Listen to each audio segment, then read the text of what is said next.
Var Paulus prestor? Var Paulus prestor? Nei, det var han ikke. Jeg skal si det til at i Nya testamentlige tog det ingen tjeneste som øyder prestor. Jeg vet at det stender her i åpenberingen i 8 at han gjør det til konger og prester. Men til en andlig funksjon, og til ikke i gammeltestamentlig forstand her som prestene var i middelen god og menneskene, middelen god og falske. Iverhøver ikke. Og Nye testamentlige tog det at vi konger og prester til at vi har myndløyga, og til at vi har finnet en andlige tjeneste. Men les så ter andlige tjenestene hva det øyta. Les 4 Korint 12 nøygavner. Her sender ikke prester. Les Efesus 4 ter 5 tjenestugavner. Apostlar, profeter, evangelister, lærere og hyrar og lærere. Her ingen prestor her. Du sagt ångastene at Jesus gjør til prester, eller at vi prester. Vi leser i Hebreerbrevnen at Jesus prestor i himmelen. Og høvusprestor. Men han ikke innsett prester. Så at jeg skal vise deg noe. Ja, for 20 år siden så minnes det til at det var en husmøte, og her var en pinsa prætiko med vår, og vi så det nok nær, og han brukte Bibelen til Victor. Jeg sette vi Bibelen til Dal, hesar Bibelen. Og han kvostra etter meg og sier, sitter du vi er presta Bibelen her? Og ja, det gjør vi noen rett. Det en ordentlig prestabibel, en kyrkjebibel, det en katolsk bibel. Hun gjør det til Vatikanus, Sinaiticus og Alexandrinus. Det en alexandrisk bibel, høyl alexandrisk. Men Victor har ikke flott seg særlig lengt. Han har ikke flott seg særlig lengt. Hikk. Romerbrev 15, 16. Her stender således i Bibelen til Dahl, Paulus, altså han legger disse munnen av Paulus, disse årene i munnen av Paulus, at jeg skal være offerprestor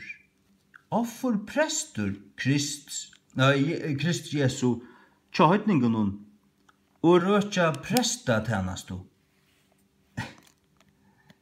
Gjev meg kraft, jeg må flenne altså, prestatjeneste. Varst du, Taino kyrkjan hon bygd upp av prestornas. Det prestastat, du varst. Hatt egentlig laude, hatt gjerningar Nikolaitana. Hatt Nikolaisma til at man hever en prestastat som skal herske i falskene. Herske i falskene, og falskene skal halda der oppe vi sånn gavon og pengon og så gjør. Prestatjeneste. Men hikk nå. Nå gjør det King James. 15-16.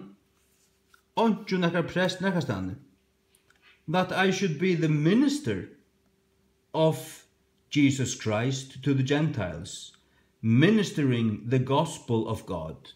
At jeg skulle være tjenere Jesus Kristus til høytningene. Ja, det første King James. At jeg skulle være tjenere Jesus Kristus til høytningene. Tjenande gledebådskap Guds.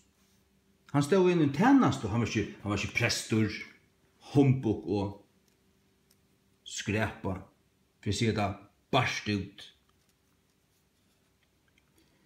Gamla danska, at være Jesu Kristi tjener, sagt du, det heter enda som så en kyrkjebibel, men tar det var lagt så nær, at jeg mener bestemt, jeg skal ikke si det sikkert, men det mer lukka mykje, men at det ondliggjande griske året diakonai.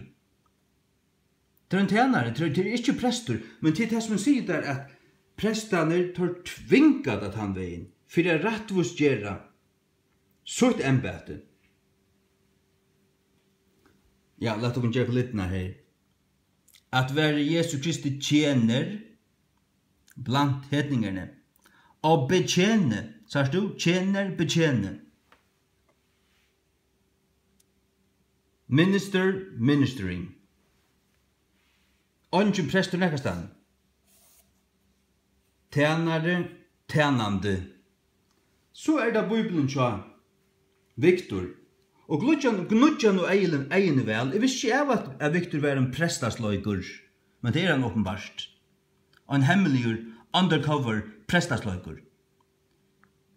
At i middelen høytningarna skal være offertjener, han hevde her først offertjener, lett å komme bare middelveien. Det er akkurat det. Det er politisk korrekt høyt, middelveien. Offertjener Jesu Krist. Og i tjener som prestor og evangeliet Guds. Prestor. Så jeg vil bare holde seg til gamla pinsa-prætikomannen ur Sjore som satt og søgna med at han sier at òsne vi en prestabibel. Hette